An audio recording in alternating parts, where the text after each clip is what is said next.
harus berjalan dalam lembah kekelaman, perlindungan-Mu, oh Tuhan, nyatalah bagi hidupku. Tiada pernah sedetik pun, tiada pernah Kau tinggalkan. Sungguh mulia dan sempurna,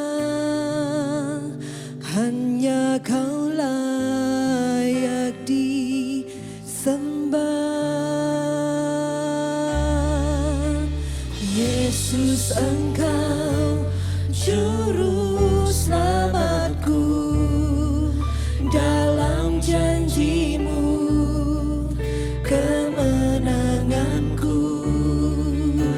Selamanya kan ku nyatakan besar setia-Mu Tuhan di hidupku.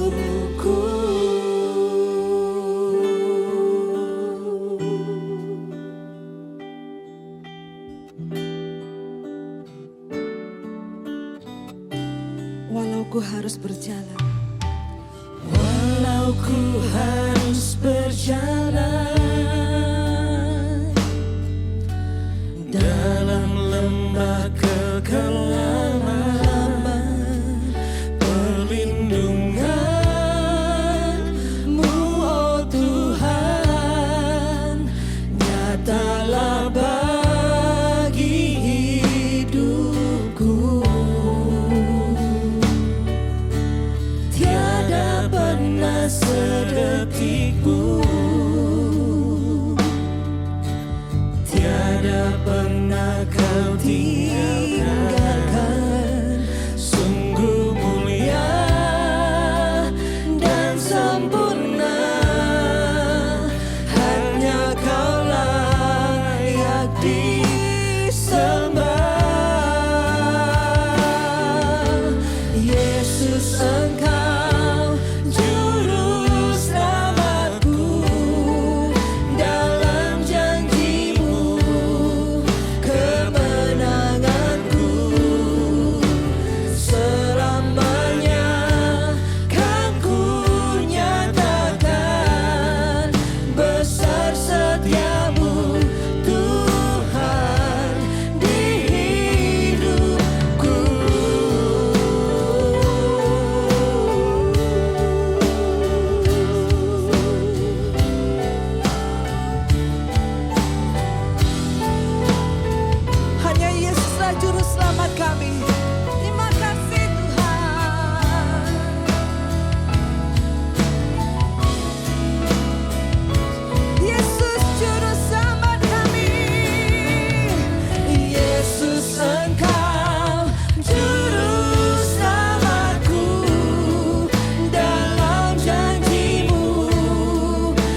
menyembah dalam kudus hadirat-Mu. Hampiri tata kasih karunia-Mu Bapa.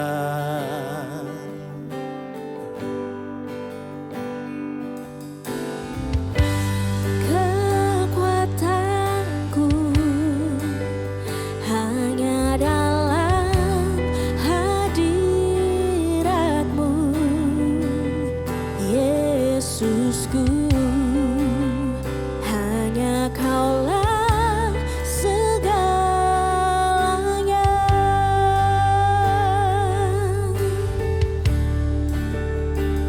Ku yakin Kau hadir di sini. Ku rasakan kuasa yang tak terbatas. Ku yakin Kau nyata di sini. Kemenangan terjadi di sini. Mari cepat kita sama-sama menyembah Tuhan kita. Katakan kemenangan, kemenangan ada bersama dengan kita. Oh, ku menyembah dalam kudus hadirat-Mu. Hampiri tata kasih karunia-Mu Bapa. Kekuatanku, kekuatanku hanya dalam hadirat-Mu, oh Yesusku. Hanya Engkau Tuhan segalanya dalam hidup kami. Kaulah segalanya. Kau segalanya. Oh, ku yakin Kau hadir di sini. Ku rasakan kuasa yang tak terbatas. Ku yakin Kau nyata di sini. Kemenangan terjadi di sini. Oh, ku yakin Kau hadir di sini. Ku rasakan kuasa yang tak terbatas. Ku yakin Kau nyata di sini. Kemenangan terjadi di sini. Oh, segenap jiwaku memuji-Mu. Sungguh besar Kau Yesusku. Segenap hatiku menyembah-Mu. Kau besar.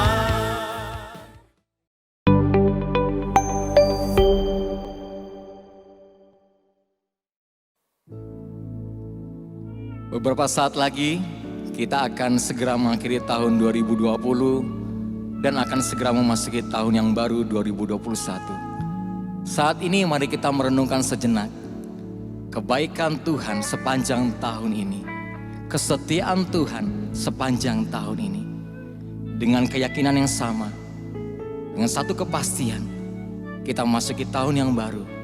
Kesetiaan Tuhan tetap untuk selama-lamanya bagi setiap kita, setiap orang yang percaya dan berharap kepada Dia. Terima kasih Tuhan. Sungguh baik, sangat baik, teramat baik.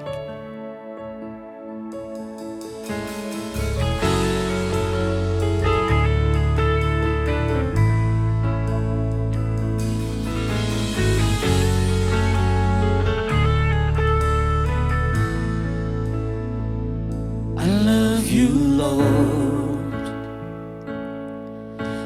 Your mercy never failed me. All my days I've been held in your hands. From the moment that I wake up until I lay my head, I will sing of the goodness of God.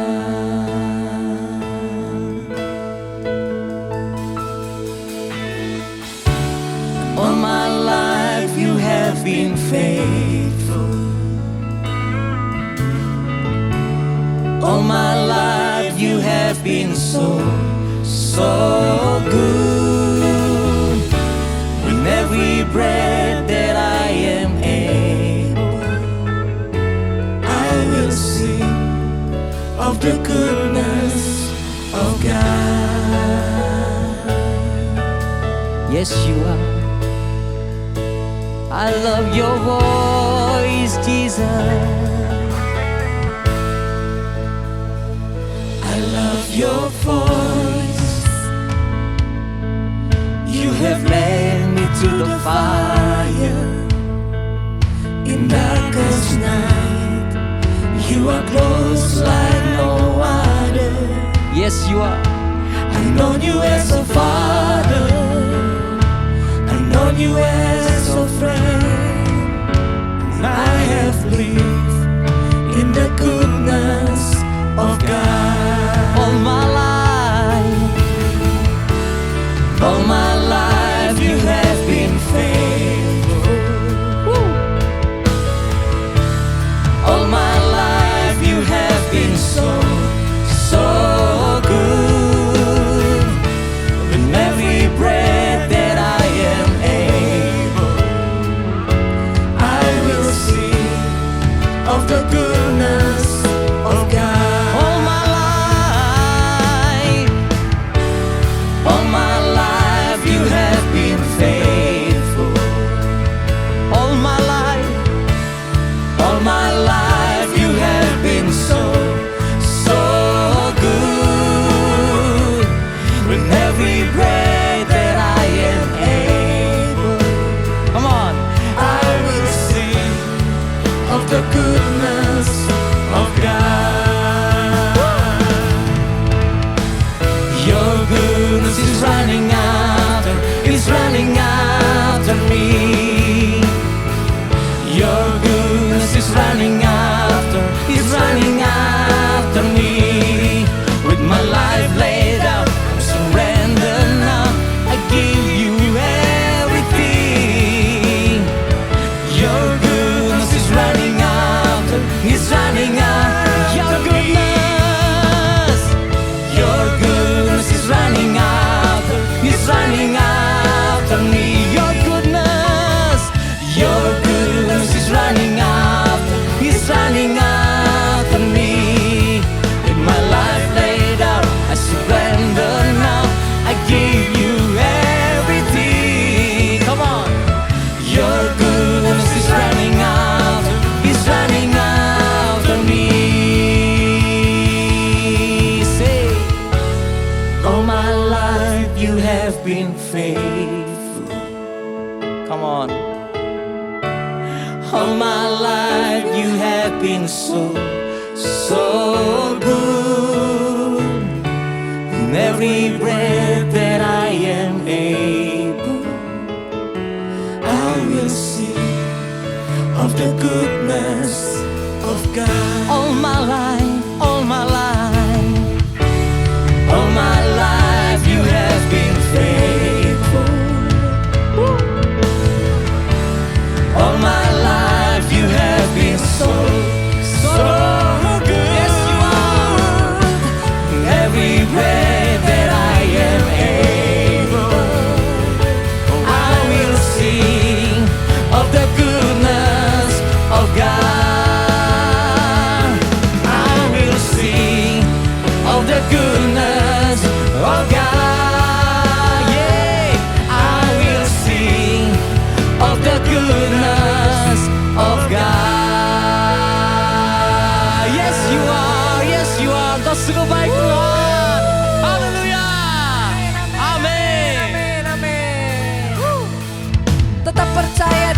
janji Tuhan. Tuhan memperhitungkan setiap doa dan iman kita. Haleluya.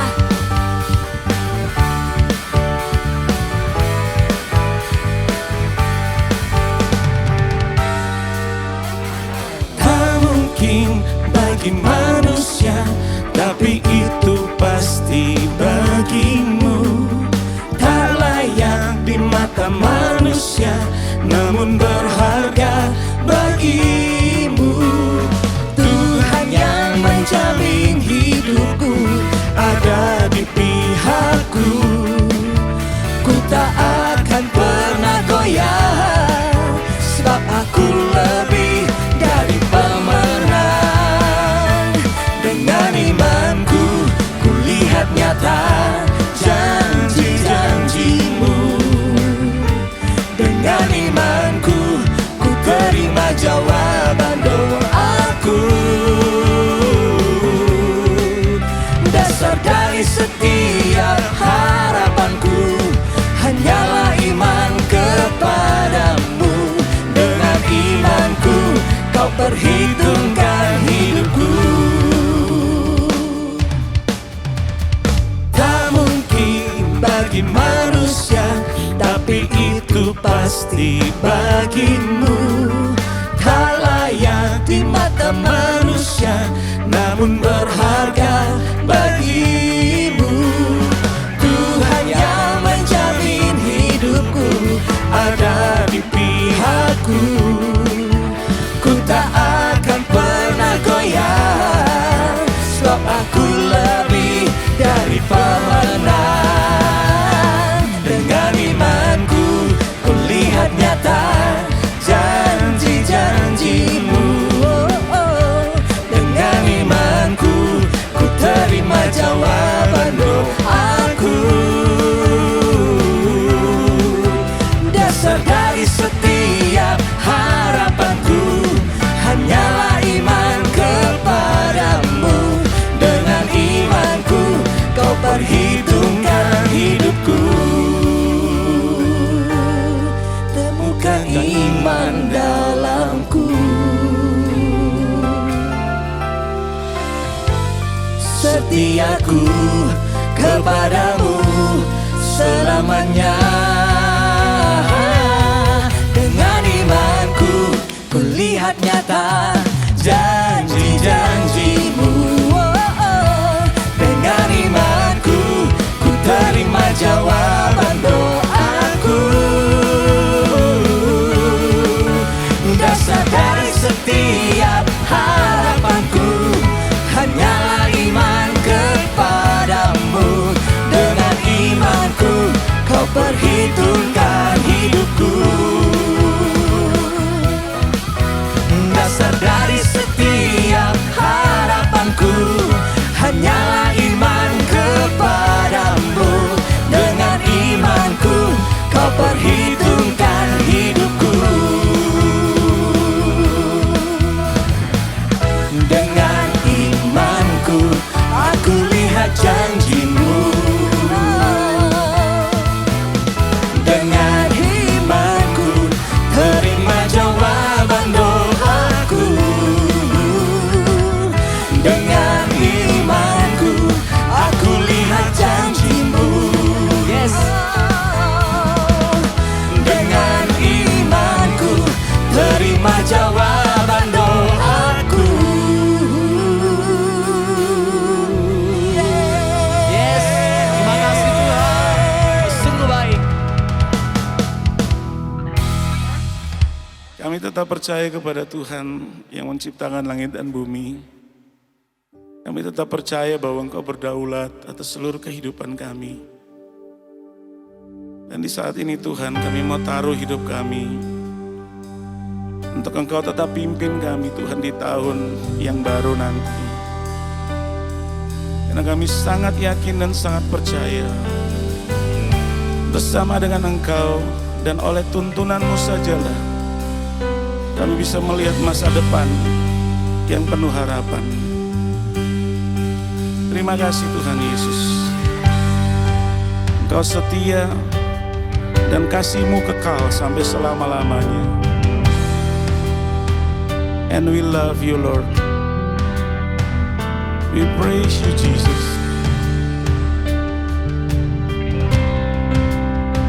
Mari nyanyikan lagu ini bersama-sama.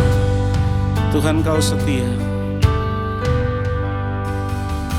Tuhan, Kau setia. Buktikan kasih-Mu. Kau korbankan diri-Mu untuk selamatkanku.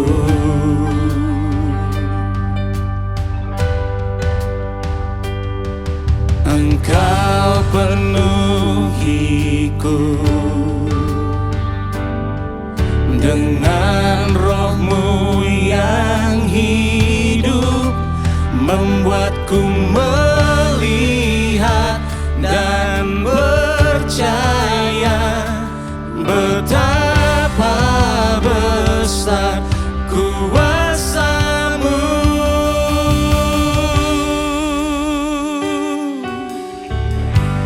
Roh Kudus terangi jalanku,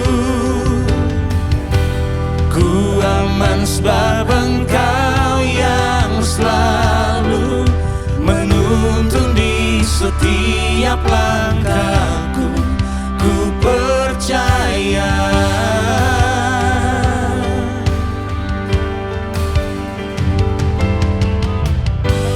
Roh Kudus kekuatanku,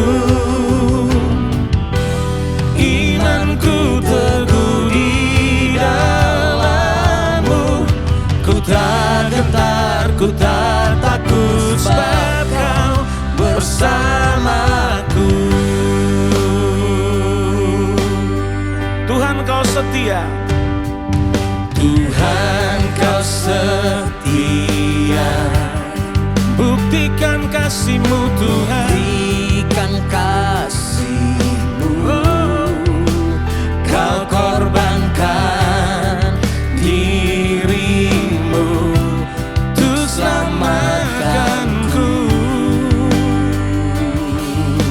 Engkau penuhi kami, Tuhan. Engkau penuhiku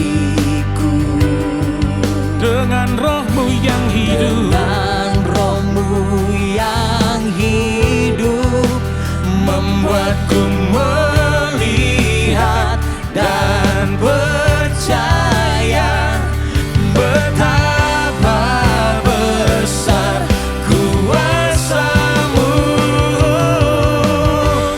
Roh Kudus terangi jalanku, ku aman sebab Engkau yang selalu menuntun di setiap setiap langkahku. Ku percaya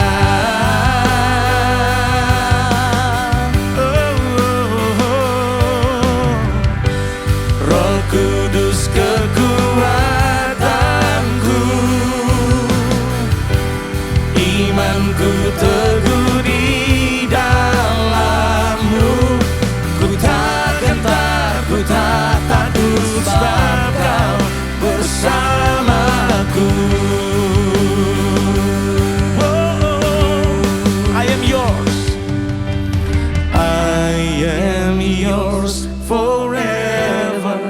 All my life within your hands. I will trust forever, for your love will never fail. I am yours forever, all my life within your hands.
tidak akan gentar dan kami tidak akan takut bersama Tuhan.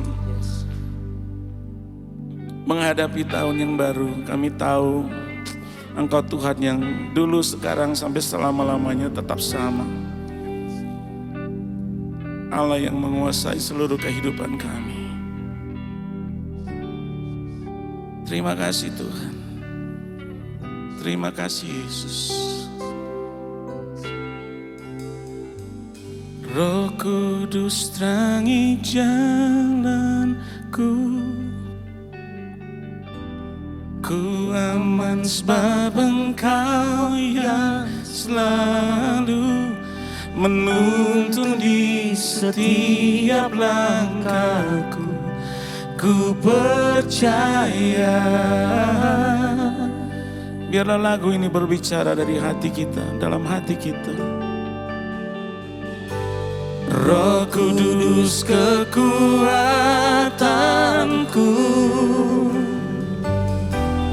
imanku teguh di dalam-Mu. Ku tak gentar, ku tak takut sebab Kau bersamaku. Ku tak gentar dan tak takut. Ku tak gentar, ku tak takut sebab Kau bersamaku.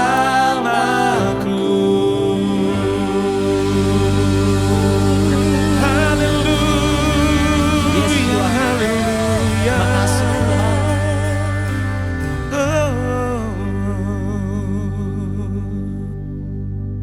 Berjalan bersama dengan Tuhan, kami akan melihat masa depan kami kuat dan aman di dalam Engkau. Terima kasih Tuhan Yesus.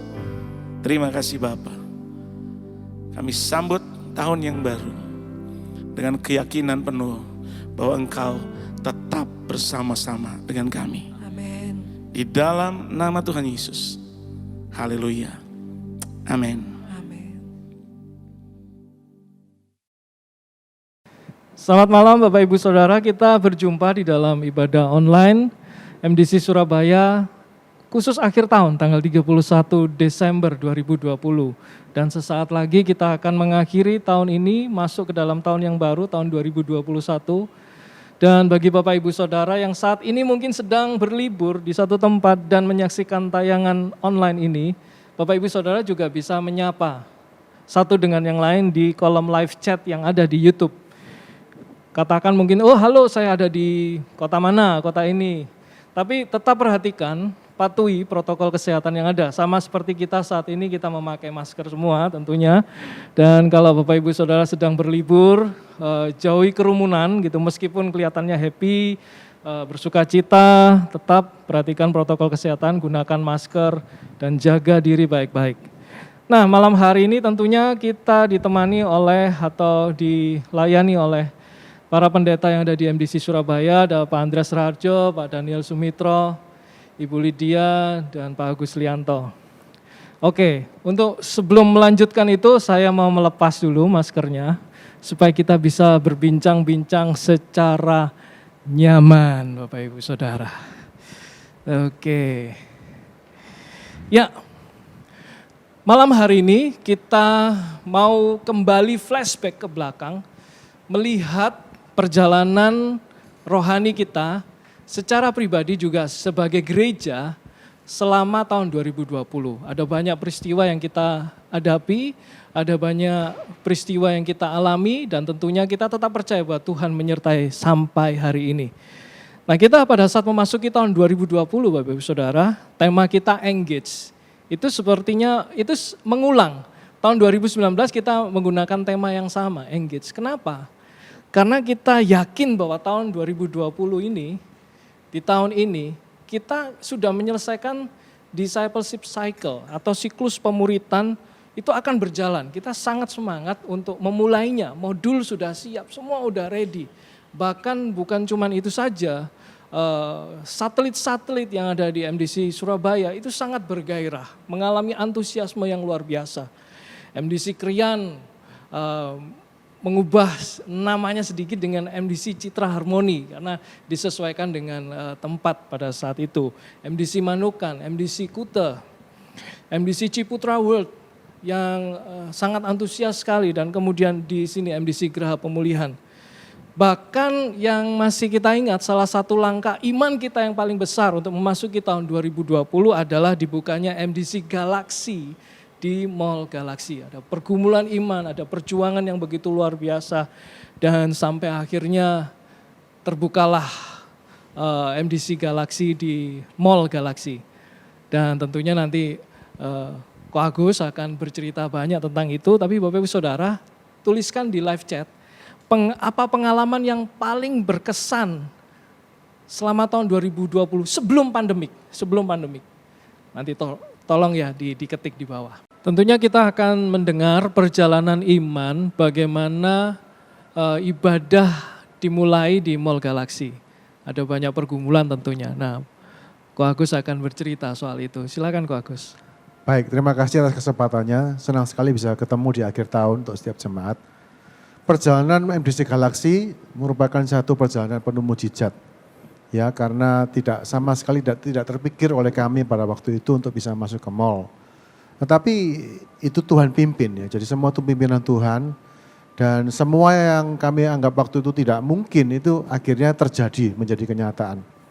Dan proses pembangunan semua ada dalam penyertaan tangan Tuhan.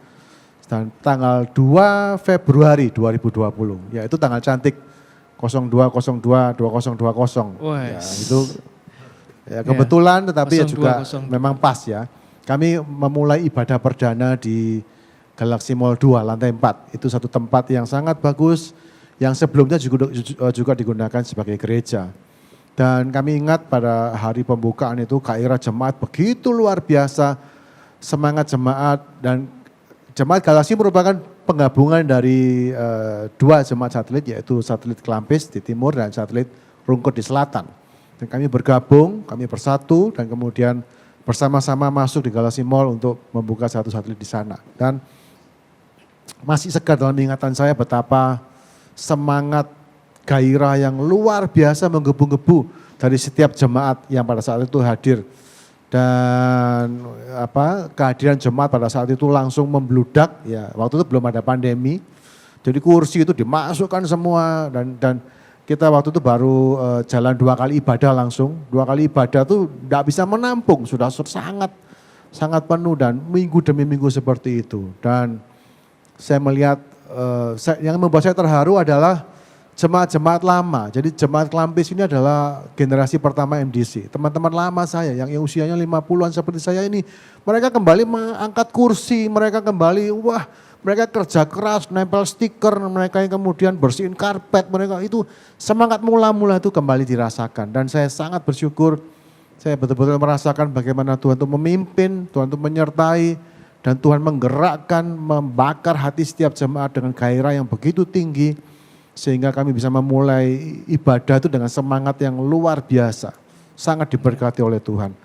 Dan kemudian itu bulan Februari berlangsung, dan jemaat dari 200 ya kira-kira kami langsung melonjak menjadi 400 waktu itu.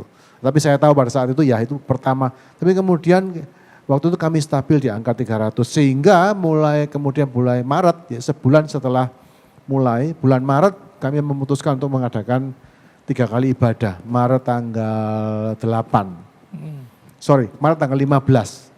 Karena saya ingat begitu tanggal 15 Maret pertama kali ibadah, tanggal 22 kita langsung lockdown. Oke, jadi ya itu sebuah perjalanan yang sangat menarik, yang sangat berkesan sekali karena Tuhan pimpin, dan kemudian Tuhan izinkan kami menghadapi satu kondisi di mana semua gairah, semua semangat itu kemudian harus begitulah. 2 Februari 2020. 02 2020. Ya. Luar biasa. Nah, saya masih ingat pada saat sebelum itu, tentunya tahun 2019 ya, ketika bersiap-siap untuk masuk atau mengambil ini sebagai satu langkah iman, Koan, Pak Andreas juga ngomong ke semua tim pastoral, gimana? Kita punya langkah iman ini, kita doakan, ayo kita dukung gitu. Dan akhirnya pada satu, saya masih ingat kita berdoa bersama dan memiliki satu kesaksian yang sama bahwa ya kita harus masuk bersama-sama. Dan memang dimulai 2 Februari 2020 dan kita masuk ke masa sekarang, masa pandemik ya. Tapi tentunya sebelum masuk ke masa pandemik, ada beberapa peristiwa juga, mungkin Bapak Ibu pendeta di sini juga bisa bercerita, ada hal-hal yang lain. Tapi yang saya masih ingat, salah satu yang sempat Pak Andreas putuskan adalah mendukung Frankie Siombing pada saat itu. Di konser Kembali Pulang, itu saya masih ingat tanggal 21 Februari 2020 gitu ya. Dan tentunya itu sudah mulai terdengar berita-berita tentang virus itu mulai masuk gitu ya, dan menimbulkan keresahan. Karena saya masih ingat pada saat itu ibadah-ibadah kita, asyir kita sudah mulai bingung, ini kita harus berjabat tangan atau harus memberikan salam dan sebagainya. Tapi mungkin Koan bercerita sedikit tentang konser Kembali Pulang tuh, bagaimana Frankie Siombing itu ya, waktu pada saat itu. Ya, kita mengalami sesuatu yang luar biasa, yaitu penyertaan Tuhan dan kesetiaan Tuhan dalam renovasi gedung gereja yang ada di Putat Gede ya. Dan setelah itu baru yang dikatakan oleh Pak Agus, bagaimana Tuhan juga setia dalam menyiapkan kebaktian di Galaxy Mall. Nah, kita sudah siap, sarana sudah siap. Tapi apa yang harus kita lakukan? Menyiapkan pemuritan, menyiapkan hal-hal yang lain. Termasuk salah satu kita mengadakan konser, sebenarnya bukan kita yang mengadakan konser, kita menyediakan wadah gereja sebagai konser dari saudara Frankie Siombing untuk Kembali Pulang. Ya, dan dia mengarang banyak lagu baru dalam konser tersebut. Dan suasananya luar biasa. Suasananya sangat luar biasa. Dan itu menjadi awal dari semangat kita yang untuk maju di tahun 2020. Ya. Tapi ternyata ada Tuhan berkehendak lain. Tuhan berkehendak, iya. Luar biasa. Malam hari ini kita mau bercerita dari awal sampai akhir bagaimana Tuhan sudah memimpin setiap kita. Perjalanan kita sebagai gereja dan tentunya kita sebagai pribadi waktu kita mengalami Tuhan. Nah yang berikutnya itu tadi, berita-berita tentang virus corona sudah mulai terdengar. Itu kalau tidak salah itu di awal Februari. Bahkan di akhir Januari itu sudah mulai terdengar peristiwa di lain tempat. Dan di awal Februari jemaat itu mulai gelisah. Karena bagaimana nanti penyebaran virus. Terus terang kita juga sama sekali tidak mendapatkan informasi yang cukup. Kita semua tidak mendapatkan informasi yang cukup tentang itu. Dan saya masih ingat asyir nggak mau berjabat tangan, ada yang gitu. Dan jemaat-jemaat juga menolak, hanya memberikan salam dengan karena takut tertular gitu ya. Dan terlebih lagi waktu itu dinyatakan 2 orang positif corona atau positif terjangkit virus corona oleh Presiden Jokowi itu di Indonesia pertama kali tanggal 2 Maret 2020. Dan itu langsung membuat satu kegoncangan yang luar biasa. Dan di Indonesia juga ditetapkan pada satu tanggal 15 Maret 2020 Presiden Jokowi menginstruksikan berlakunya WFH, work from home. Semua aktivitas berlangsung di rumah, bekerja dari rumah, belajar dari rumah, sekolah jadi online pada saat itu. Dan terlebih lagi, gereja juga online. 15 Maret ketika satelit Galaxy memutuskan untuk 3 kali ibadah, tapi pada saat itu harus kita online semua. Dan kami di sini juga tidak punya pengalaman pada saat itu ya Koan ya, dan kita nggak punya pengalaman, bahkan kita ini nggak pernah live streaming dan sebagainya. Kita sama sekali nggak tahu apa-apa. Saya masih ingat pada tayangan pertama 15 Maret itu kita ibadah online, itu rekaman. 15 Maret tuh kita Galaxy Mall 3 kali ibadah tuh 15 Maret. Sempat ya? Start 22 itu kita sudah ada ibadah. Oke. Yang di Galaxy Mall 22 dan kita di sini 15 tayangan rekaman waktu itu. Rekaman. Saya yang khotbah itu 22 Maret. Ibadah online pertama itu saya yang khotbah. Betul. Gelap, tidak ada lampu, suaranya nggak jelas. Tapi kalau masih ingat Ko Agus, pada saat itu 15 Maret sebenarnya kita sudah mulai ibadah online, ditiadakan. Karena waktu itu Koan menginstruksikan 15 Maret tidak ada ibadah dan rekaman yang diambil adalah ibadah awal tahun, khotbah awal tahunnya Koan. Itu tanggal 22 siarnya. 22 kita Disiarkan. siaran beda lagi. Beda Iya, itu. Nah, pada saat itu saya masih ingat karena tanggal 15 Maret di sini di Geraha Pemulihan tidak ada ibadah. Pak Andreas, saya dan beberapa teman gitu harus datang, kita semua pastor harus datang sini menyambut jemaat. Mungkin ada yang kecelik datang gitu. Tapi ternyata semua tidak ada yang hadir dan kita semua menyaksikan tayangan pertama kali. Kita masih belum tahu, sama sekali blank karena instruksi presiden harus pada saat itu tidak ada kegiatan. Kemudian kita memulai, kok Agus tanggal 22 dan tanggal 29 kita syuting, recording di hari yang lain untuk menyediakan ibadah online. Dengan segala keterbatasan, dengan segala pencahayaan yang kurang, mungkin rambut yang enggak dirapiin dan sebagainya, kita masih sangat tidak berpengalaman pada saat itu. Dan saya sempat bercanda dengan teman-teman, ini mungkin gara-gara konser kembali pulangnya Frankie Siombing. Jadi kita semua kembali pulang, work from home akhirnya. Nah, Bapak Ibu Saudara di live chat nanti tuliskan pengalaman yang paling berkesan selama pandemik. Begitu memasuki pandemik tentunya ada banyak pengalaman. Mungkin ada, saya baru memulai resep yang baru dan sebagainya. Atau mungkin pengalaman yang paling berkesan saudara di PHK dan kemudian menemukan satu aktivitas yang baru. Nah, tadi kita sudah mendengar dari Ko Agus, saya mau mendengar dari Pak Daniel Sumitro, Koden. Ya, ini respon pertama kali waktu tahu work from home gimana, Ko? Dan kemudian kita harus beribadah secara online. Itu. Ya, mengenang sesuatu yang nggak enak itu sungguh sesuatu yang tidak terlupakan, menyebalkan lah.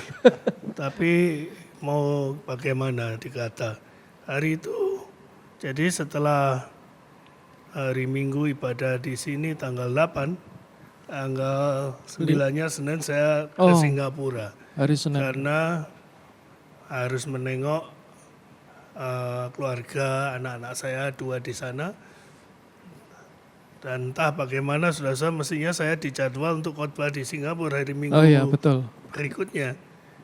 Tetapi saudara-saudara, ya itu pengalaman yang saya nggak pernah lupa. Khotbah sudah disiapkan, tapi juga di Singapura ibadahnya tidak boleh lagi onsite, harus online. Itu tanggal 15 ya, Iya. Kodennya. Lalu saya bilang sama pendeta Gunawan, aku pulang. Aku lebih baik kembali ke Surabaya sebelum dikunci ini nanti. Kalau udah negaramu dikunci, Singapura dikunci, saya nggak bisa pulang. Saya berlama-lama di sini, saya tambah pusing saya. Jadi dia bilang, jangan Pak Daniel, jangan pulang. Di Singapura ini fasilitas kesehatannya lebih lengkap, lebih terawat. Apalagi Pak Daniel itu punya background penyakit yang mudah tertular. Iya. Nah, lalu saya sepertinya dibimbangkan oleh kalimat beliau itu. Tetapi saya bilang, hati saya kok gundah sekali. Lebih baik saya pulang. Maka saya atur tiketnya untuk pulang. 3 hari sebelum jadwal saya. Ya. Jadi saya pulang ke Surabaya bersama istri. Nah, sampai di Surabaya saya merasa ada satu kelegaan ya. Tapi di dalam pesawat sudah dibagikan formulir untuk melaporkan dari mana Anda dan kondisinya seperti apa. Jadi form warna kuning harus diisi oleh semua penumpang. Keluar pun pemeriksaannya jadi berbeda. Saya merasa, waduh. Tapi setelah ambil koper dan di mobil perjalanan meninggalkan bandara, hati saya mulai lega lagi. Nah, tapi waktu nyampe di rumah, saya jadi sumpek lagi. Kenapa? Karena kantor gereja itu satu lokasi dengan sekolah playgroup kita, Benikasi. Maka dianggap bahwa Singapura itu negara yang sudah mengalami pandemi. Jadi saya harus isolasi mandiri selama 14 hari.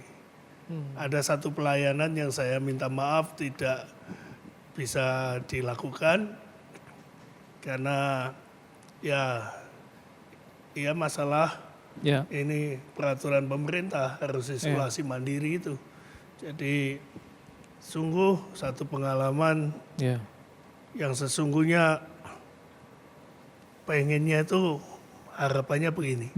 Indah ya pengalaman pelayanan bisa aktif terlibat pulang sepertinya kayak balon yang dikempesin itu.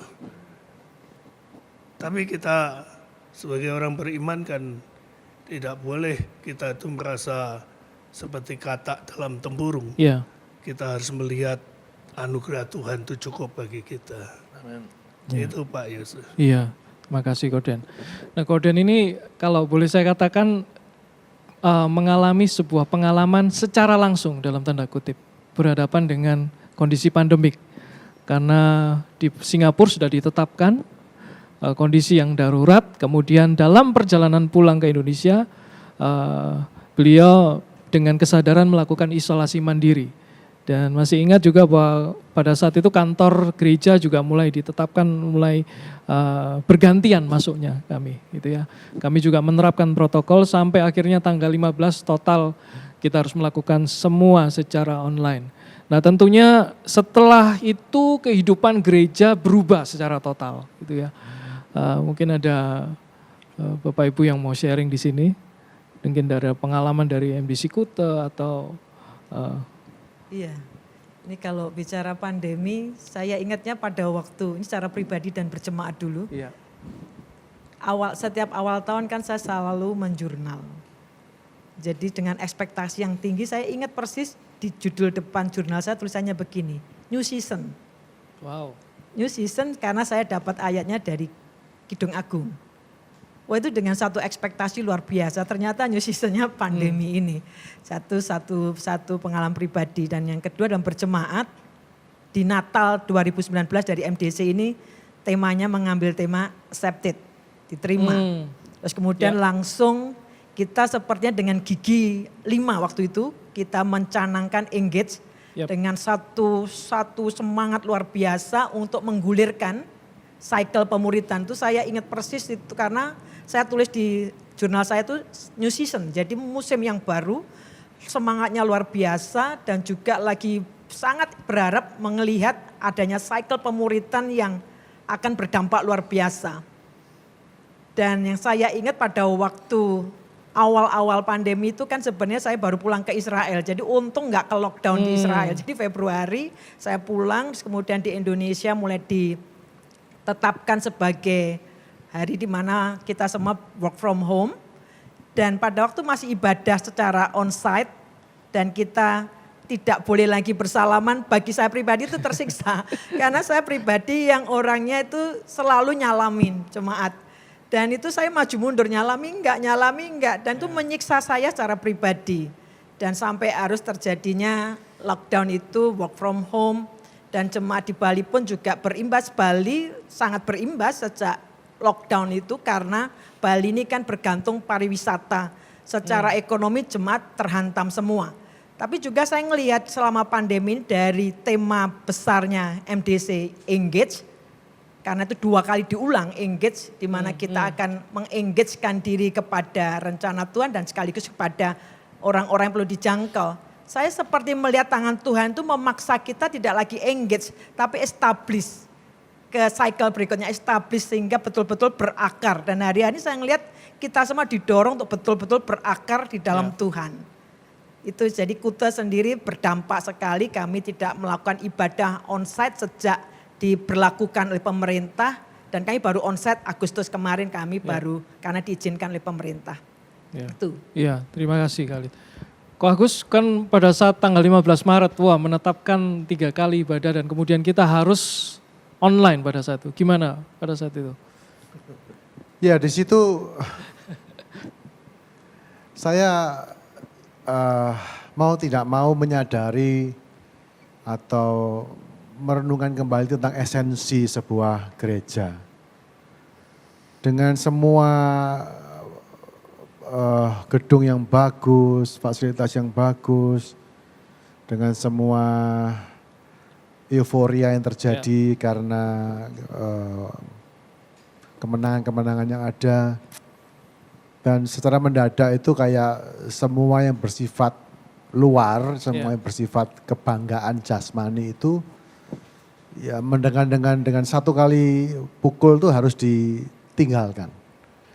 Dan di situ saya bersyukur akhirnya karena dengan begini kita mau tidak mau sebagai hamba Tuhan memikirkan kembali atau kita harus kembali kepada esensi dari sebuah gereja. Apa sih eksistensinya gereja itu apa? Pada saat kita tidak bisa ketemu, pada saat semua fasilitas, semua kemegahan, kemewahan itu tidak lagi bisa digunakan, bahkan berjumpa pun itu sudah menjadi sesuatu yang sangat berbahaya.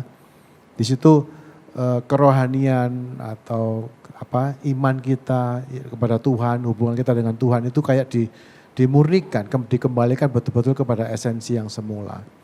Dan saya pribadi juga secara pribadi saya juga harus menyadari bahwa semangat atau gairah melayani Tuhan itu kali ini betul-betul bukan lagi didorong oleh hal-hal yang jasmani. Dengan keberhasilan, dengan kemewahan, musik yang bagus, jemaat yang berlimpah, ya enggak. Itu semua memang membuat seorang pendeta jadi semangat gitu. Wih, semangat sekali karena jemaatnya bergairah begini. Tapi pada satu kali kejadian dalam musim ini, semua yang terlihat mata, hal-hal yang memotivasi, yang membagikan semangat secara jasmani itu, jumlah, fasilitas itu tiba-tiba tidak bisa dipakai gitu. Sama sekali tidak bisa dijadikan kebanggaan lagi. Dan di situ identitas, panggilan, semuanya harus menemukan kembali kepada esensi yang semula. Gitu. Ya, itu pelajaran yang sangat-sangat berharga bagi saya pribadi sih. Ya, terima kasih Ko Agus. Saya ingat waktu itu Ko An juga menginstruksikan kepada semua pastoral tim dan juga staf yang ada bahwa ibadah online yang akan dilakukan we're not doing a fancy thing gitu ya. Kita nggak melakukan lakukan hal yang sangat glamor yang ini, menekankan kepada semua fasilitas. Justru pada saat itu saya ingat bahwa Kohan menekankan kepada kesederhanaan, ketulusan, apa yang kita lakukan secara murni, tulus di dalam pelayanan itu akan terpancar keluar. Jadi mungkin Bapak Ibu Saudara ada yang bertanya, kenapa kok kita enggak syutingnya dipakai di tempat ruang ibadah dan sebagainya, kita melakukannya dengan secara sederhana. Saya masih ingat itu Kohan sampaikan tuh ke tengah-tengah kita, bahkan ibadah online berlangsung secara simple, secara sederhana, dan ada keputusan penting juga ya kawan waktu itu yang kami sempat berpikir bahwa wah ini berlawanan dengan arus yang ada, menetapkan sebuah waktu untuk kita berdoa bersama setiap malam, dan itu berlangsung sampai hari ini. Kawan mungkin bisa cerita waktu itu tanggal 21 Juni 2020 kita menetapkan doa malam itu kawan. Iya. Ya, memang pada waktu gereja harus lockdown, ya, dan kita mulai beribadah secara online, yang terasa adalah renggangnya relationship atau hubungan. Ya kita bisa melihat Zoom, bisa melihat YouTube, tapi mulai renggang. Ya, dan memang kita berusaha supaya bisa menyajikan satu tayangan yang berkualitas, yang diperbarui dari kesehari, dari suaranya, pencahayaannya, sampai hari ini pun kita terus beribadah terus secara online. Tetapi saya berpikir bahwa gereja bukan hanya itu. Gereja itu adalah persekutuan orang percaya. Nah persekutuan ini yang terganggu ini persekutuannya. Ya, ibadahnya bisa kita lihat di YouTube, ya. Tetapi persekutuan orang percaya ini kurang bisa terjalin. Nah kalau persekutuannya kurang, maka kekuatan gereja akan melemah. Ya, walaupun mungkin followernya banyak di YouTube, dan saya tidak melihat follower.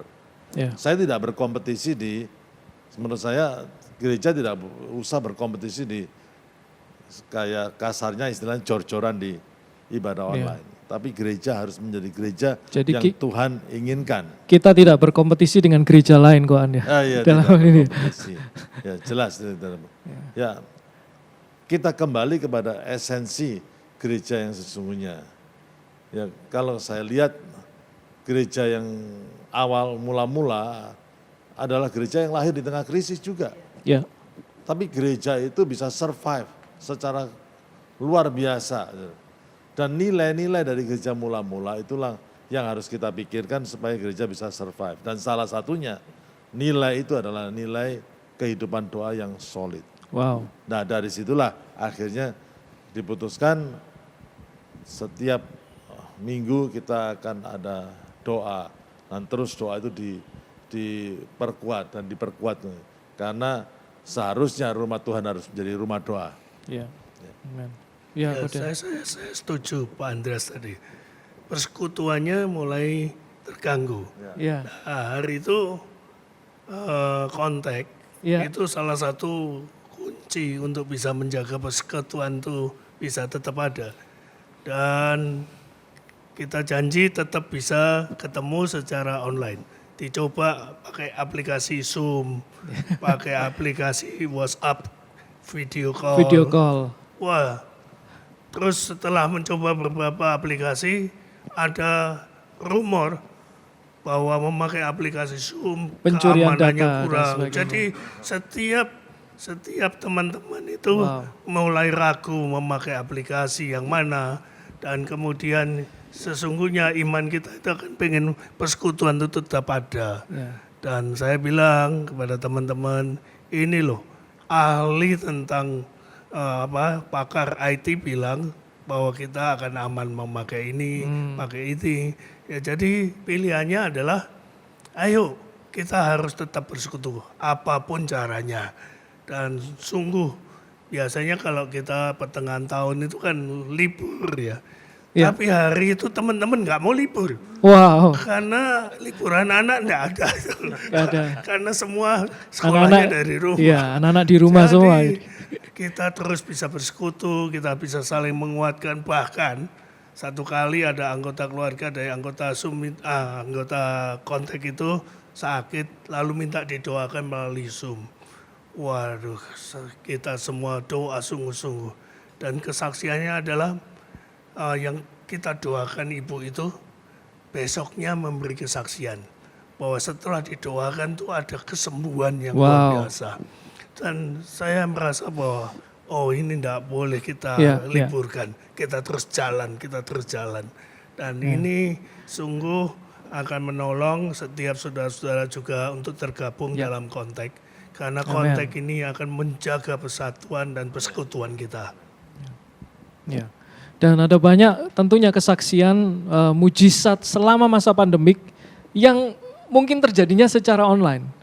Doa pagi kita pakai Zoom. Jadi akhirnya kita bukan sembahyang tapi sumbayang gitu ya. Sumbayang kita. Nah tetapi ada banyak tadi itu mungkin salah satu kesaksian dari Koden. Ada peristiwa-peristiwa mujizat yang terjadi. Bapak Ibu Saudara kalau mengalami itu selama masa pandemik tuliskan di kolom chat. Saya mengalami ini pada saat didoakan, pada saat saya online, pada saat saya ibadah online dan sebagainya. Biarlah itu menjadi refleksi kita bersama untuk memasuki tahun 2021. Tuhan tidak bisa dibatasi. Tuhan tidak bisa dibatasi. Ya. Amin. Ya, luar biasa. Tuhan tidak bisa dibatasi oleh kuota Anda, Bapak Ibu Saudara. Tuhan tidak bisa dibatasi oleh internet Anda, meskipun internet kantor sekarang lagi down. Ya, saya juga mau kasih penghargaan bagi teman-teman kontak.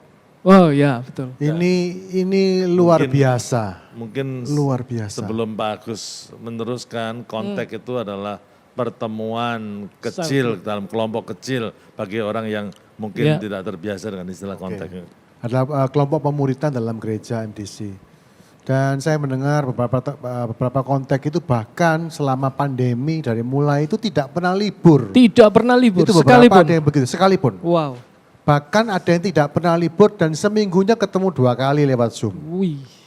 Ya, ada juga kelompok kontak yang setiap hari ketemu lewat Zoom. Setiap hari ketemu. Jadi memang ya persekutuan ini memang tidak bisa ketemu langsung, tetapi saya tahu bahwa Zoom ini ya tidak mungkin menggantikan ya pertemuan langsung, tetapi kesetiaan dari para teman-teman kontak, para pemimpin ini sungguh saya sangat mengapresiasi. Saya yakin Tuhan sendiri yang akan membawa satu pertumbuhan iman kepada setiap saudara-saudara yang dengan setia terus mempertahankan persekutuan ini dengan metode, dengan cara yang ada, yang meskipun terbatas, tapi Anda semua tidak menyerah, Anda semua tidak berhenti, malah semakin giat. Itu bagi saya luar biasa. Thank you. Iya. Sangat luar biasa. Terima kasih untuk rekan-rekan semua, untuk contact leaders yang ada yang sudah bersusah payah gitu ya. Contact itu covenant in action. Kita percaya bahwa melalui covenant kita bisa beraksi bersama-sama, bertindak bersama-sama, menjadi berkat bagi yang lain. Bapak Ibu Saudara, kalau mengalami sesuatu mujizat Tuhan, tulislah di kolom chat. Dan kita tidak bisa mengulangi apa yang sudah terjadi. Seperti yang tadi kita sudah sharingkan bahwa kehidupan bergereja kita berubah secara total. Cara-cara yang lama nggak bisa kita terapkan lagi di tahun mendatang. Dan sesaat lagi kita akan mendengar Bapak Ibu Pendeta di sini untuk menyampaikan apa yang menjadi isi hati dan apa sih what's next gitu ya. Apa langkah kita tahun 2021, apa yang akan kita kerjakan. Karena kita nggak bisa melakukan dengan cara-cara yang lama, kebiasaan-kebiasaan yang dulu tidak bisa kita lakukan di tahun 2021. Kehidupan gereja sudah berubah dibandingkan sebelumnya. Cara kita tadi seperti Koden sampaikan, cara kita berelasi juga berubah akhirnya. Cara kita berinteraksi satu sama lain berubah. Nah, apakah kita mau sekedar, nah pertanyaannya, apakah kita sekedar mau mengulang dengan dimodifikasi sedikit, diubah sedikit, atau kita harus melakukannya dengan cara yang baru, sama sekali gitu ya. Nah, saya ingin atau kami mendorong Bapak Ibu Saudara, tuliskan di live chat, tuliskan impian saudara di tahun 2021. Apa yang kamu impikan, apa yang kamu inginkan, apa yang engkau rindukan terjadi secara pribadi dan konteks masing-masing. Nah, saya mau langsung ke Koden, apa ini ada wejangan apa atau apa yang harus kita lakukan untuk tahun 2021 ini? Ya, saya merasa saudara-saudara satu saja yang perlu kita tanggulangi dalam menghadapi masa-masa mendatang, khususnya ketika kita mau melangkah ke tahun 2021. Ya. Rasa takut itu harus kita kalahkan. Ya, dengan sungguh menghargai kasih Allah yang begitu besar dalam hidup ini. Saudara harus merasakan bahwa kasih Tuhan itu besar. Termasuk setiap saudara. Tuhan mengasihi saudara. Ya. Ini perlu saudara sadari bahwa Tuhan begitu mengasihi dan menyayangi saudara. Ketika saudara merasa disayangi Tuhan, kita bisa menyingkirkan rasa takut itu. Memang akan ada bedanya Pak Yose. Ya. Rasa takut itu bisa macam-macam. Satu, kita menghadap Allah itu dengan rasa takut dan gentar. Itu takutan yang suci. Ada rasa takut yang sifatnya naluri.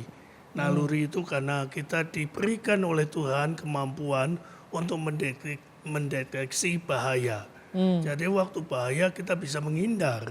Nah, ini ketakutan yang alamiah. Tetapi ketakutan yang perlu kita hindari adalah ketakutan yang terus-menerus mengejar kita sampai kita merasa diperbudak oleh rasa takut itu. Dan sesungguhnya saudara-saudara, setiap kita yang percaya, kita harus keluar dari rasa takut yang semacam ini. Sebab kita ini orang yang disayangi Tuhan, yang dikasihi Tuhan.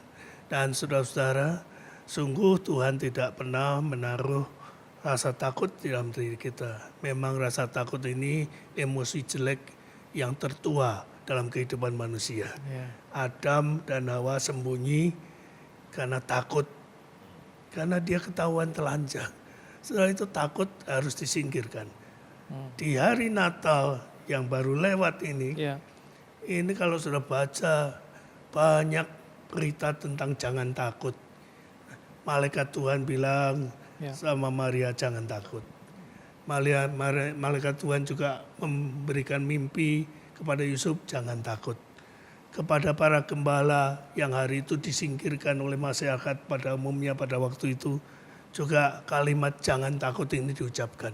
Ya. Jadi saudara, kehadiran Yesus di muka bumi ini sesungguhnya ingin memulihkan kehidupan kita supaya kita jangan takut. Ya. Ayo kita hadapi hari-hari kita ke depan dengan satu keyakinan iman.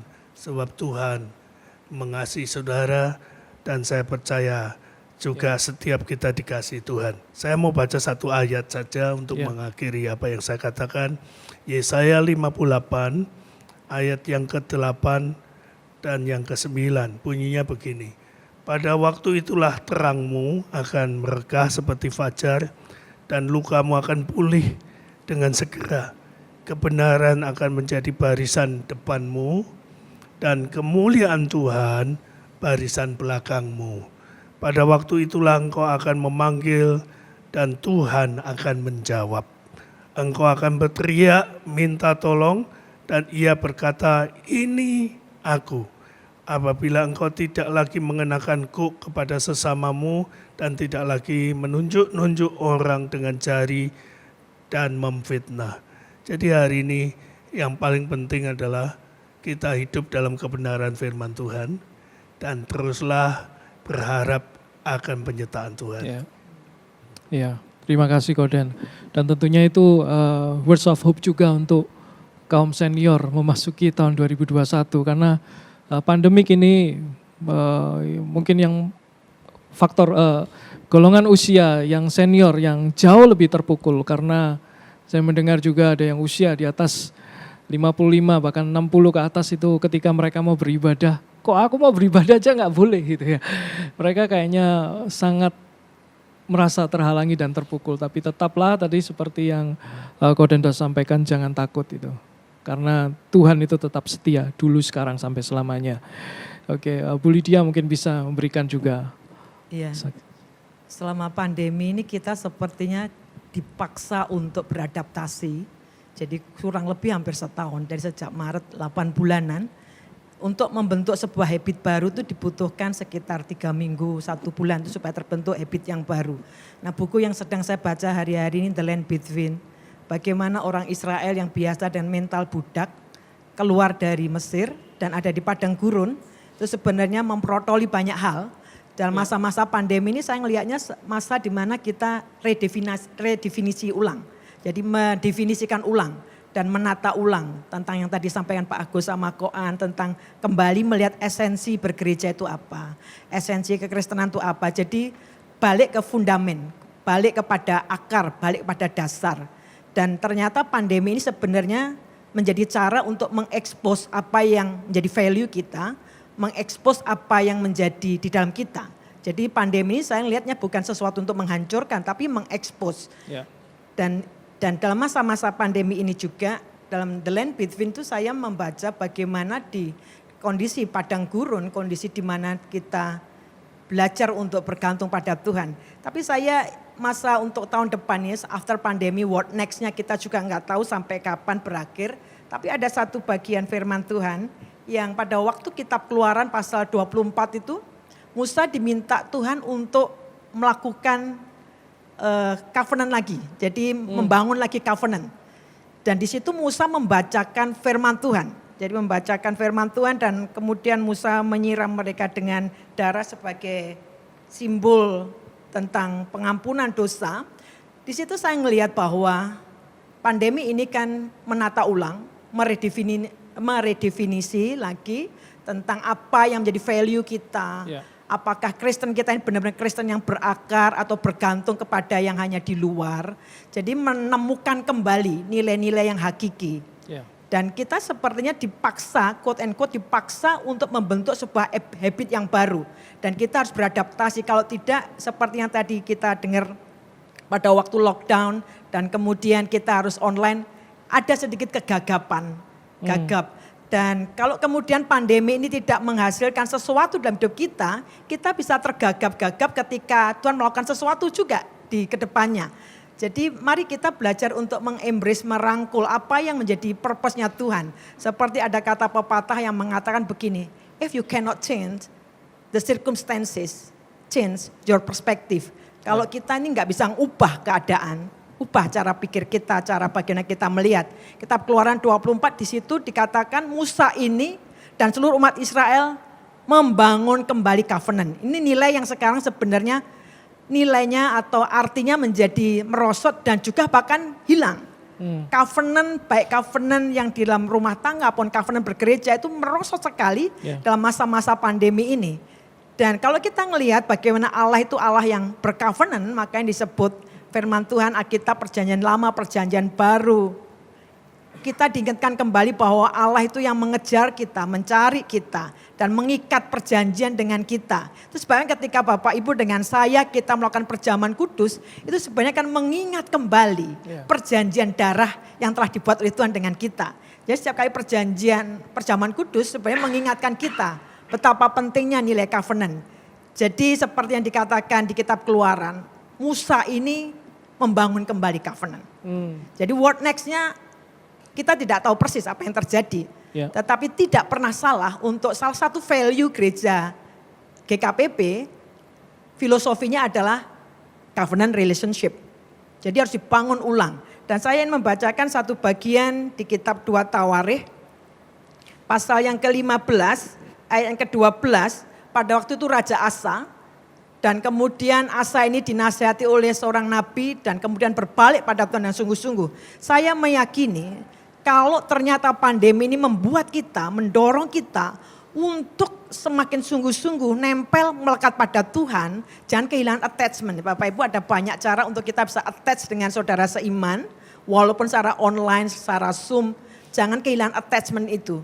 Jangan biarkan diri kita sendirian, karena sendirian itu tidak membuat kita bertumbuh. Saya bacakan 2 Tawarikh 15-12 mengatakan demikian. Mereka yaitu di bawah kepemimpinan Raja Asa, mengadakan perjanjian, covenant. Bukan sekedar ya pokoknya cari Tuhan. Enggak, tapi covenant. Sebuah ketetapan hati dan keteguhan. Bapak Ibu mulai tahun depan ini mulai dengan sebuah ketetapan hati. Bukan sekedar ya iyalah cari Tuhan itu penting. Enggak, tapi ada komitmen, ada covenant. Dikatakan mereka mengadakan perjanjian untuk mencari Tuhan Allah nenek moyang mereka dengan segenap hati dan jiwa. Dan bahkan kalau dibaca setelahnya, konsekuensinya yang mereka nggak sungguh-sungguh kata Alkitab harus dihabisi. Betapa pentingnya kita membangun ulang untuk bercovenant dengan Tuhan dan bercovenant dengan gereja lokal. Saat ini online kita bisa kemana-mana, tetapi tetap Tuhan tuh mendesain kita bernaung di sebuah satu family, satu keluarga. Covenant itu membuat kita bisa bertumbuh. Covenant bisa membuat kita saling memberkati. Dan yang kedua yang terakhir, Bapak Ibu pandemi ini sepertinya seperti yang Koan sering kali sampaikan, men-settle down. Entah kita ini punya harta banyak, entah kita punya posisi, entah kita ini pinter luar biasa, sepertinya project-project dan plan-plan kita di-settle down hanya oleh satu virus ini. Dan mau tidak mau oleh satu virus ini, harusnya membuat kita ini sujud dan berkata Tuhan, kami ini tidak ada apa-apanya, hanya Tuhan. Jadi izinkan ada satu karakter yang humility atau kerendahan hati mulai terbangun dalam hidup kita. Apa yang kita mau banggakan itu bisa habis dalam sesaat. Plan-plan kita, planning kita ini bisa hancur hanya gara-gara di settle down satu virus ini saja. Tapi izinkan masuk ke tahun depan, tadi Pak Daniel sudah menyampaikan jangan takut. Yang kedua bangun ketetapan hati, buat komitmen, buat covenant antara dengan Tuhan dan juga dengan saudara seiman. Bangun kembali. Hanya gara-gara kita tidak ada ibadah onsite bukan berarti kita tidak lagi bercovenant. Covenant tetap harus ada dan kemudian yang kedua tetap rendah hati. Amin, amin. Kita akan masuk ke langkah-langkah praktis juga sebelum Koan memberikan visi misi tahun 2021 apa yang akan kita lakukan. Ko Agus bisa sharing apa langkah praktis kita untuk masuk tahun 2021. Iya, mungkin landasannya itu kalau kita mau praktis ya bagi saya pribadi, saya selama masa pandemi ini kehilangan beberapa orang yang saya kenal baik begitu. Dan di dalam kehilangan itu saya menyadari betapa rapuhnya manusia. Kita ini tinggal, dunia ini sekarang dunia sangat maju, teknologi sangat luar biasa, teknologi medis juga begitu maju, sudah sampai kepada rekayasa genetik dan segala macam. Tetapi dalam pandemi COVID ini semua itu kayak semuanya dibuat kalang kabut. Perusahaan raksasa, perusahaan yang sepertinya secara manusia nggak mungkin bangkrut dan jatuh. Dan saya melihat betapa semua hal yang jasmani yang dibangun manusia itu ternyata sangat rapuh, ya, sangat rapuh, dihantam oleh sebuah gelombang yang bahkan tidak terlihat yang namanya virus ini. Sehingga saya percaya sebagai orang-orang percaya kita perlu mendapatkan hikmat dari semua ini. Apa sih praktisnya? Menurut saya adalah mari kita reevaluasi lagi value system kita. Apa sih yang betul-betul bernilai dalam kehidupan ini? Karena apa yang bernilai itu yang kita kejar biasanya. Kalau kita selama ini bekerja keras, kita menghabiskan puluhan jam dalam satu minggu untuk membangun apa? Ya, membangun karier, membangun kehidupan. Bukan sesuatu yang salah sebetulnya, tetapi menurut saya dengan adanya pandemi ini kita bisa reevaluasi lagi. Jangan sampai kita tuh menghabiskan terlalu banyak, kita spend semua, membelanjakan seluruh waktu, sebagian besar waktu hidup kita hanya untuk mengejar dan membangun hal-hal yang rapuh itu, hal-hal yang sementara itu. Di sini kita bisa melihat pada saat saya melihat teman A, teman B yang kemudian harus kembali kepada Bapa pada saat ya. Saya pikir memang Tuhan memutuskan bahwa mereka sudah mencapai garis akhir. Di situ saya memahami bahwa hidup ini bukan soal mengumpulkan atau mencapai prestasi. Tapi hidup ini adalah kesempatan, satu space yang Tuhan berikan untuk dipertanggungjawabkan kepada Tuhan, begitu. Dan ini yang kita perlu ingat, bahwa apapun yang kita bangun di dunia ini secara jasmani itu akan lenyap. Kita membangun sebesar apapun pada waktunya, begitu kita sudah lewat dalam masanya, kita pun akan dilupakan apa yang kita lakukan. Ya. Tetapi apa yang kita lakukan seumur hidup ini, itu akan dipertanggungjawabkan secara kekal di hadapan Allah. Sebab itu mari kita reevaluasi lagi value system kita. Apa sih yang betul-betul bernilai dalam hidup Anda? Apa sih yang sebetulnya layak untuk diperjuangkan, layak untuk dikejar? Saya percaya tadi yang dikatakan Bu Lydia, covenant, kesetiaan, seperti itu bagi saya kekal nilainya. Dan itu yang harus dikejar. Beberapa hal yang paling penting yaitu saudara-saudaraku. Jadi kejar apa yang berarti. Saya yakin setiap kita, bukan saya yakin lah, mungkin ya setiap kita ada kehilangan orang-orang yang kita kenal, orang-orang yang kita kasihi di masa pandemi ini. Ya tidak usah takut seperti kata Pak Daniel, jangan takut karena setiap kita satu kali pun ya pasti meninggalkan dunia ini kok dengan cara apapun. Tetapi lebih kepada mari kita menghitung hari kita dan supaya kita tuh mendapatkan hati yang bijaksana, hati yang bijak, yang tahu apa yang sesungguhnya bernilai dan apa yang sesungguhnya itu kurang bernilai. Dan mari kita mempunyai hidup yang sehat, seimbang dalam arti kita mengejar hal-hal yang jasmani, ya kita perlu uang, kita perlu makan, kita perlu rekreasi, kita perlu banyak hal. Tetapi di atas semua itu adalah hal yang bersifat kekal, yang juga harus dikerjakan, harus diperjuangkan, harus dilatih. Ada habit-habit rohani, ada disiplin-disiplin rohani yang perlu kita lakukan supaya kita ini menjadi orang-orang yang bertanggung jawab, yang bisa mempertanggungjawabkan kehidupan kita di hadapan Tuhan pada waktunya. Dan dalam hal ini menurut saya tidak akan ada orang yang bisa lolos dari hari pertanggungjawaban ini. Sebab itu jangan sampai kita lewat, ya pandemi ini mengajar kita banyak hal bahwa hidup ini sementara. Dan banyak yang kita bangun begitu mewah itu ada waktu di mana semuanya itu tidak akan ada artinya apa-apa lagi. Itu sih menurut saya. Ya, terima kasih Ko Agus. Beberapa saat lagi kita akan masuk ke tahun 2021, tapi sebelumnya kita akan mendengar apa yang Kohan ingin sampaikan juga mengenai apa yang kita lakukan 2021. Ya, sudah disampaikan oleh Pak Dania dan Lydia dan Pak Agus. Saya akan menambahkan bahwa kita harus sadar bahwa hari-hari mendatang itu akan ada banyak perubahan. Ya. Ada banyak perubahan. Bahkan dan kita membicarakan kan dalam konteks gereja, gereja itu pasti berubah. Cara kita bergereja pun, beribadah pun akan banyak mengalami perubahan. Saudara, kalau kita hidup di masa lalu dan bernostalgia, kenapa enggak begitu, kenapa enggak begini dan lain sebagainya, kita bisa ketinggalan. Saudara. Justru sebaiknya dalam masa-masa seperti ini kita menyiapkan diri kita sebaik-baiknya.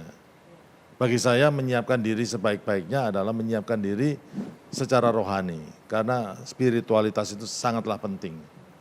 Apa yang dikatakan oleh Pak Daniel, jangan takut, itu berhubungan dengan spiritualitas kita. Kalau kerohanian kita itu mantap, kalau kerohanian kita itu bisa dibangun sungguh-sungguh, maka ketakutan itu akan menyingkir. Justru ada kekuatan iman yang akan muncul dari masa-masa seperti ini. Yang penting saudara, kita harus siapkan apa saudara? Siapkan kerohanian yang solid sehingga iman kita semakin kuat. Jangan sampai masa-masa pandemi ini justru melemahkan iman kita, membuat kita teledor, jam-jam doa kita, persekutuan kita dengan Tuhan dan lain sebagainya justru kendor. Ini bukan masa holiday, ini masa untuk persiapan diri untuk membangkitkan spiritualitas kita. Tadi siapa yang mengatakan bahwa seringkali Natal itu hanya cuma melihat aksesorinya, Agus ya, yang aksesorinya dan lain sebagainya.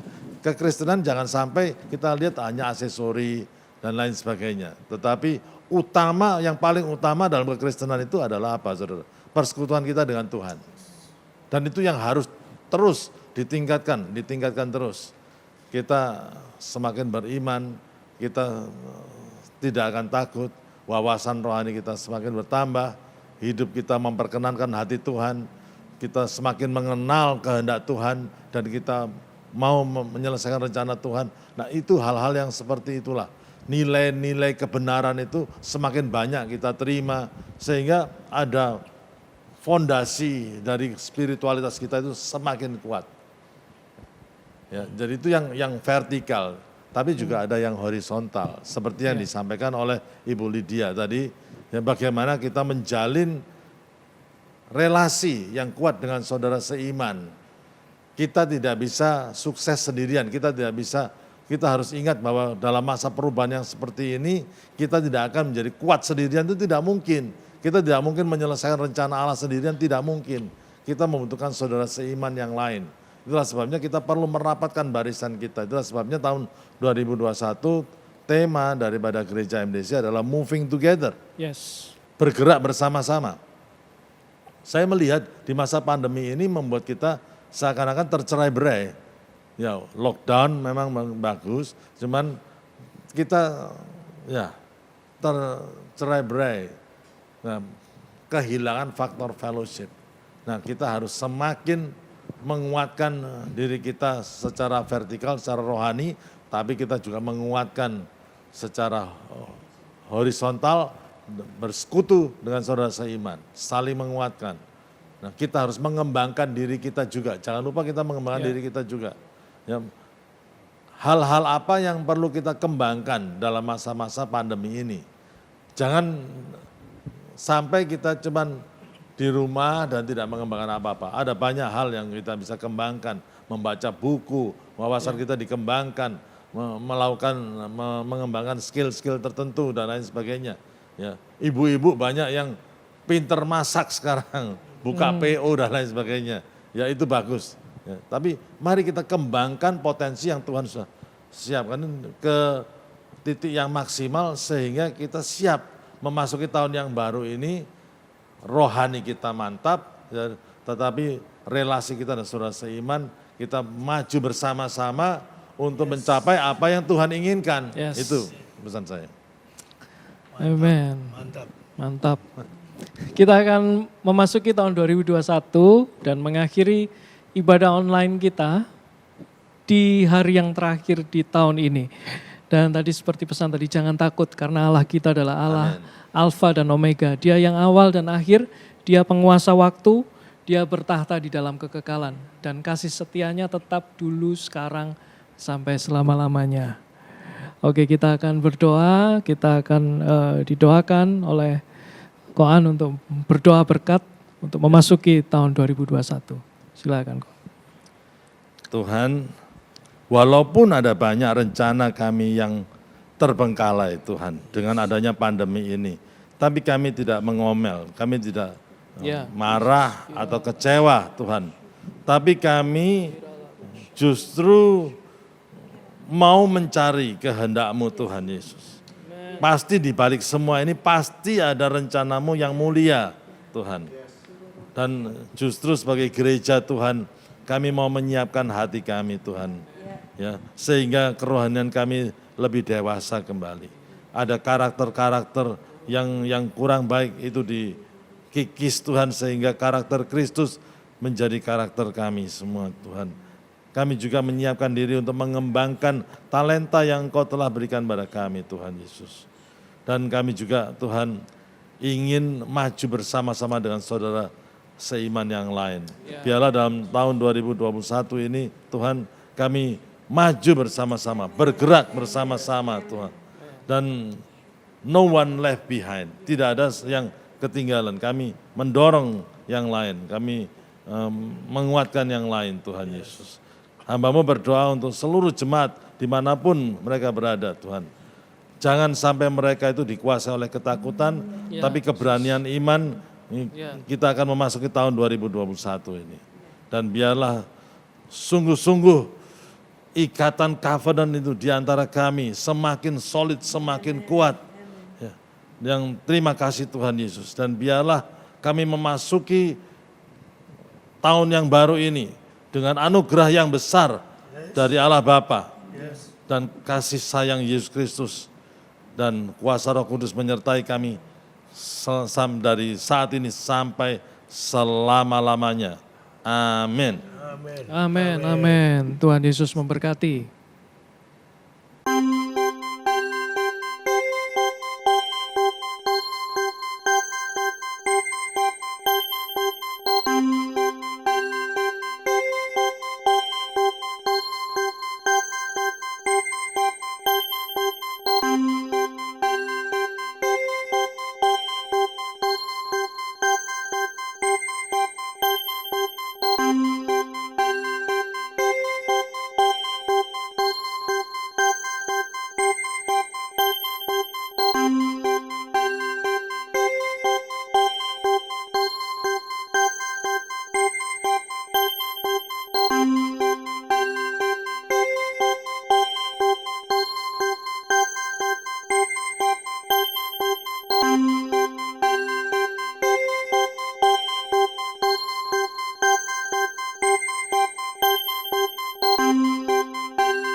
Kami semua tim pengembalaan gereja Masa Depan Cerah Surabaya semuanya telah siap memasuki tahun yang baru 2021. Dan kami ingin menyampaikan salam kepada seluruh jemaat. Selamat tahun baru 2021. Tuhan Yesus memberkati.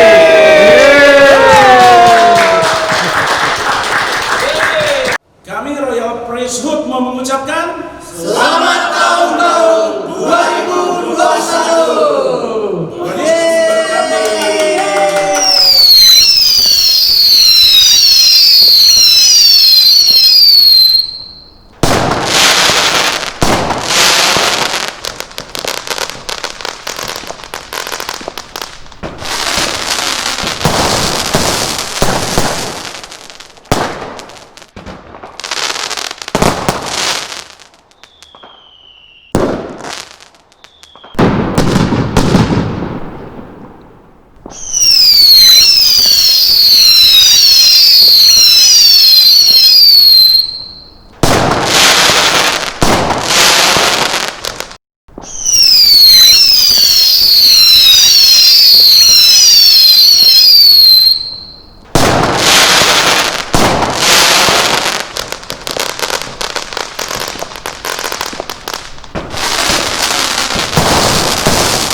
Tiada yang dapat pisahkan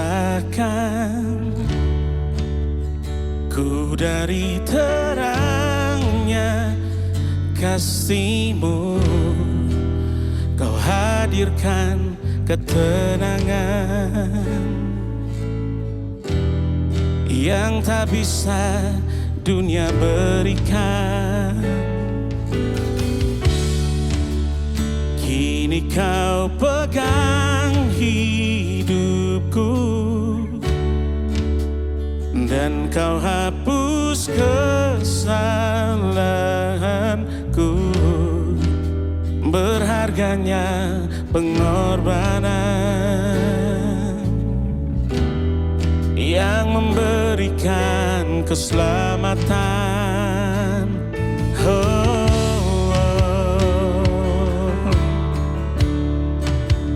Sama-sama katakan, Kau hadir di setiap langkahku. Ku aman di dalam hadirat-Mu. Kau buktikan Engkau setia. Thank you Lord. Terima kasih Tuhan. Kan ku angkat tinggi tanganku, tandaku berserah kepadamu. Selamanya Engkau setia. Kini Kau pegang hidupku.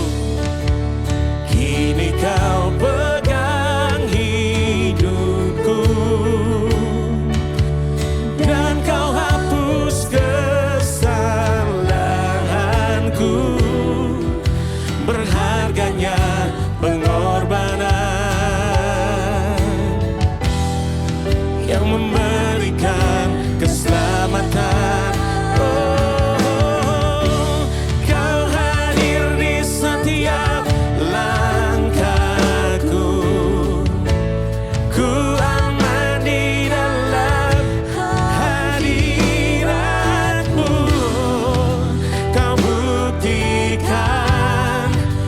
Setia.